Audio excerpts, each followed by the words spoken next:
wananchi wanahoji nini? Wewe ukisikia vijana wanasema Disemba 9 usipambane na maandamano, pambana na agenda zao. Kwani usikutane nao kujadili? Unaogopa nini? Vijana wanataka uwajibikaji. Kwani usianze uwajibikaji kuona nini ufanye kwenye kile wanachokilalamikia?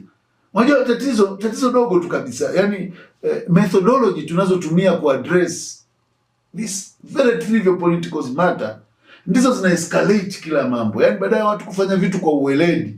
Okay, huyu anasema Mwabukusi, nitakuja kukupiga kesho sababu 1 2 3. Kwa nini nipambane kumsubiri aje anipige kesho kwa wakati kesho kanieleza sababu za mimi kunipiga? Aliyesababisha matatizo haya na hasira kwa vijana ni viongozi na serikali kwa kutowasikiliza, kunyima forum za kuwasikiliza, tume ya uchaguzi, kuharibu uchaguzi na kufanya mambo wanavyojua, ofisi ya msajili kuacha kusajili vyama na kutoa nafasi kwa vijana.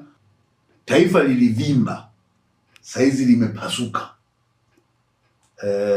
Tusipokitibu sawa sawa hichi kidonda kinakwenda kutuletea donda ndugu, na tukifikia stage hiyo tumekwisha ndugu.